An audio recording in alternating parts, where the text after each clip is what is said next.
Friends, இன்றைக்கி நம்ம என்ன ரெசிபி பார்க்க போகிறோன்னா சேமியா இட்லி தான் பார்க்க போகிறோம். நம்ம சேமியா வச்சு உப்புமா, பாயாசம் இல்லை சேமியா வச்சு கேசரி கூட பண்ணியிருப்பாங்க. ஆனால் நம்ம இன்றைக்கி ஒரு டிஃப்ரெண்ட்டான ரெசிபி சேமியா வச்சு இட்லி பண்ண போகிறோம்.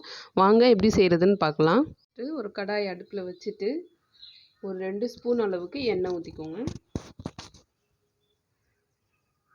எண்ணெய் காஞ்சதும் இதில் வந்து 1 ஸ்பூன் அளவுக்கு கடலைப்பருப்பு, 1 ஸ்பூன் உளுத்தம்பருப்பு, 1/2 ஸ்பூன் சீரகம், இந்த 3ஐயும் நம்ம நல்லா வறுத்துக்கலாம்.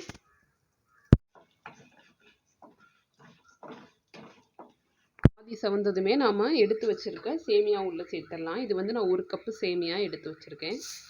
அதையும் நம்ம வறுத்துக்கணும் நல்லா.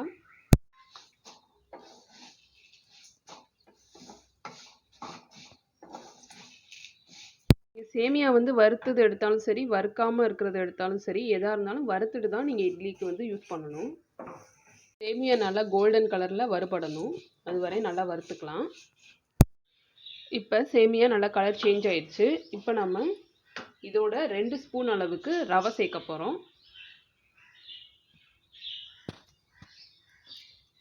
நம்ம இந்த பருப்பெல்லாம் எடுத்த அதே ஸ்பூனில் 2 ஸ்பூன் அளவுக்கு தான் ரவை நல்லா சேர்த்துட்டு இதோட நல்லா கலந்து விட்டுருங்க. ரவை வந்து ரொம்ப வறுபடணும்னு இல்லை, லைட்டாக போட்டுட்டு அப்படியே ஒன்று சொன்னாப்பில் கிளறி விட்டுருங்க, அவ்வளோதான். இப்போ நம்ம அடுப்பை நல்லா ஆஃப் பண்ணிடலாம்.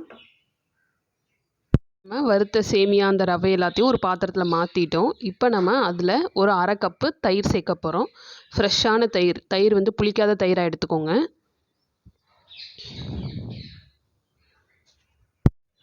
அரை கப்பு தயிருக்கு 1 கப்பு தண்ணி சேர்த்துக்கோங்க.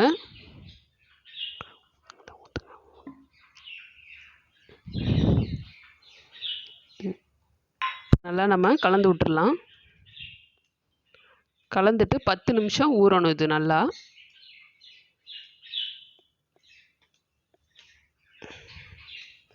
நம்ம கலந்து வச்சது 10 நிமிஷத்தில் நல்லா ஊறிடுச்சு பாருங்கள். இப்போ நம்ம இதை கிளறி விட்டுக்கலாம். பாருங்கள், சேமியா அது எல்லாமே நல்லா ஊறிடுச்சு.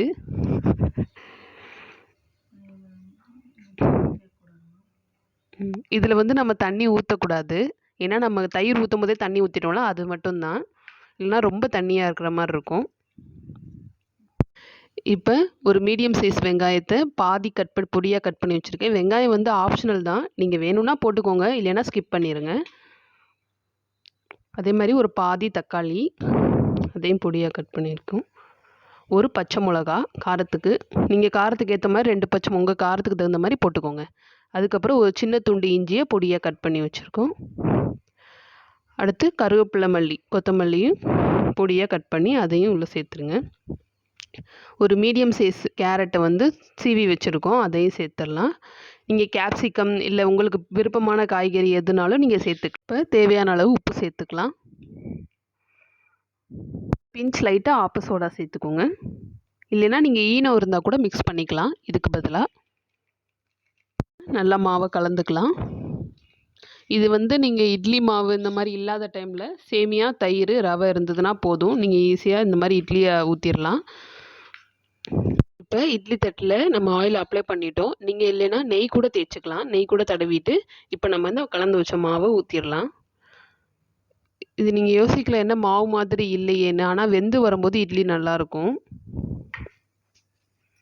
மாதிரி இட்லி, தோசை இந்த மாதிரி பண்ணுறதுக்கு இந்த மாதிரி டிஃப்ரெண்ட்டாக ட்ரை பண்ணலாம். வீட்டில் குழந்தைங்க நல்லா விரும்பி சாப்பிடுவாங்க.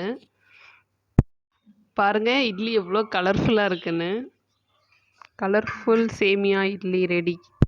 பாருங்கள், சேமியா இட்லி சூப்பராக ரெடி ஆயிடுச்சு. இது வேகிறதுக்கு 10 நிமிஷம் தான் நமக்கு ஆச்சு. அதுக்கப்புறம் அப்படியே எடுத்துகிட்டு வந்துட்டோம். உண்மையிலே டேஸ்ட் ரொம்பவே நல்லாயிருக்கு, சாஃப்டாக இருக்குது. வீட்டில் எல்லோரும் விரும்பி சாப்பிடுவாங்க. ஒரே மாதிரி நீங்கள் உப்புமா அந்த மாதிரி பண்ணி கொடுக்குறதுக்கு இந்த மாதிரி டிஃப்ரெண்ட்டாக ட்ரை பண்ணுங்கள். ட்ரை பண்ணி பார்த்துட்டு எப்படி இருக்குன்னு கமெண்ட்டில் சொல்லுங்கள். நம்ம சேனலை லைக் பண்ணுங்கள், ஷேர் பண்ணுங்கள், மறக்காமல் சப்ஸ்கிரைப் பண்ணுங்கள். தேங்க்யூ.